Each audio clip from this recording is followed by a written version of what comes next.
Trump's not going to win. The math isn't there. Too many analysts are using emotion in some capacity. Number one, this race is over. Whomever is going to win is already decided. Any efforts currently being done by the Republican National Committee, Democratic National Committee, Harris campaign, and Trump campaign are irrelevant. People have already decided. Voting has started in many states. Whatever the outcome, it is already determined, barring something catastrophic coming in the next 2.5 weeks. That's just how it is. If you want to look at who's going to win this presidential race, you don't have to look at one of the swing states. Look at Texas. Ted Cruz is fighting for his third term, and every poll goes back and forth between him and his Democratic opponent within 2 points. If Ted Cruz is in jeopardy in Texas, which is not a swing state, there is no way that a Republican's going to win Pennsylvania. It's just not true. And Pennsylvania is a deciding factor. And I was just discussing with an editor of a conservative publication the other day, and I was explaining, I go, look, there's 385 more Democrats in Pennsylvania.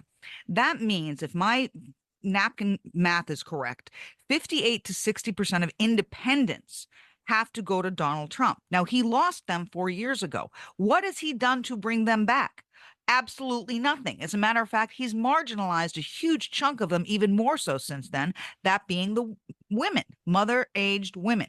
And he pushed back. He's like, but he won in 2016. This is not 2016, you analysts out there, when Donald Trump was the new shiny thing, A, and B, running against one of the most disliked politicians of modern America, Hillary Clinton. We all know who Donald Trump is. The vast majority of us don't like it.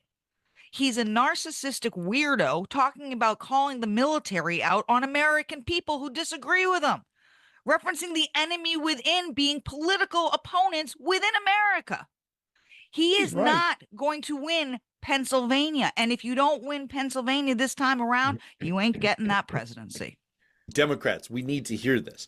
You feel pretty strongly, based on your experience, having consulted for and managed presidential campaigns in swing states, you're feeling pretty confident about Trump losing. I'm not feeling, I'm thinking. So what is Nate Silver missing? So tell me what you mean by that. You're saying this is the audacity of math. This is this is math. And too many people, they analyze emotion or what the vibe is. This is a simple case of math. Now, look, in 2016, there were 1 million more Democrats than there were Republicans in Pennsylvania. Now there's 385. That has analysts going, see, there's a changing vibe.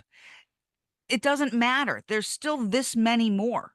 And you still have this many independents. And you still have to get 58 to 60% of them to break for Donald Trump, where nothing has been done to indicate that change will take place.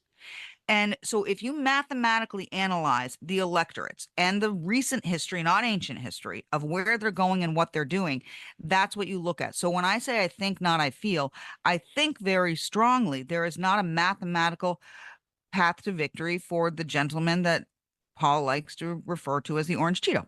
We know what a second Trump term would look like. It's all laid out in Project 2025, written by his closest advisors. And its sum total is to pull our country back to the past. But America, we are not going back. We are not going back. We are not going back.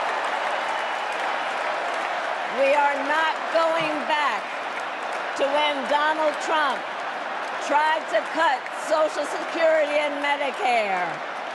We are not going back to when he tried to get rid of the Affordable Care Act, when insurance companies could deny people with pre-existing conditions. We are not going to let him eliminate the Department of Education that funds our public schools. We are not going to let him end programs like Head Start that provide preschool and child care for our children.